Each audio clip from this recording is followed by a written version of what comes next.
Welcome to today's episode of Heard and Seen Around. I am Rajesh Karipurath. This is my take on macroeconomic and geoeconomic data points, which I find interesting. I hope you enjoy watching it as much as I enjoyed curating it. Cheers. The universe is under no obligation to make sense to you. Always go to other people's funerals, otherwise they won't come to yours. I buy expensive suits. They just look cheap on me. Warren Buffett. When your children are teenagers, it's important to have a dog so that someone in the house is happy to see you. It is not enough to succeed. Others must fail. Everyone talks about AI models. Nobody talks about the bill. A typical 1 gigawatt AI data center requires roughly $38 billion upfront, and surprisingly the building isn't the expensive part.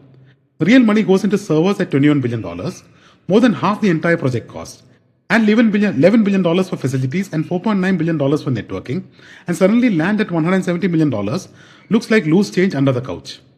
Then comes the running cost, about $900 million a year, of which $600 million is electricity alone. AI may be eating the world, but first it's eating power grids. The next AI arms race won't be fought over algorithms, it'll be fought over chips, electricity, and whoever can keep the lights on. Here's a statistic worth framing on a wall. Indian immigrants have founded 96 US unicorns, comfortably ahead of Israel's 60, the UK's 47, and China's 41. Think about that for a moment. India isn't just exporting engineers, doctors, and software developers, it's exporting company builders. Some of the most valuable startups in the world's largest economy were started by people who began life thousands of miles away. The challenge and opportunity for India is obvious. How many of the next 96 unicorns can be built in India rather than after boarding a flight to Silicon Valley? $970 billion.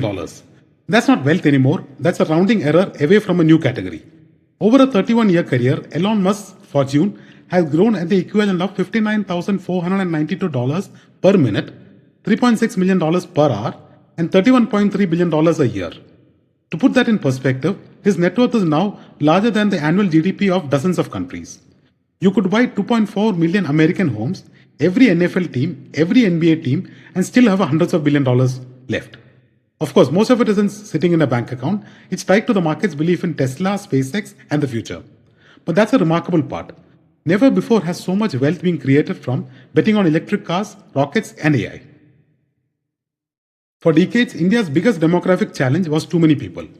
The next one may be too few babies.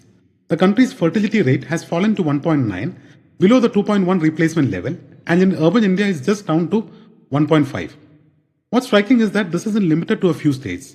Across much of India, families are choosing fewer children and often fewer than they originally planned. This isn't a crisis anymore, it's a warning today. Lower fertility means fewer workers, more retirees, and eventually slower growth. Just ask China, where demographics have gone from tailwind to headwind in record time. Ask most Indians which state is the most expensive to live in, and they probably say Bombay, Bangalore, or Delhi. The chart has other ideas. Gujarat tops the list at 46,800 rupees per month, ahead of Maharashtra at 45,400 rupees and Karnataka at 43,200 rupees. Before everyone in Ahmedabad starts celebrating or complaining, remember, cost of living is often a sign of economic success. People move where jobs, businesses, and opportunities are growing, and prices tend to follow. The real takeaway, India isn't just one economy, it's 28 different inflation stories wearing the same flag. After years of soaring prices and sold-out launches, India's housing market is finally showing signs of catching its breath. Home sales are down 4% overall, with Delhi, NCR and Pune falling 11%, while Bombay is down 7%. New project launches are slowing too. What's interesting is that this isn't just an Indian story. Globally, inflation-adjusted home prices are now below their post-pandemic peaks in many major markets. Higher interest rates have done what they always do, remind buyers that monthly EMIs are real.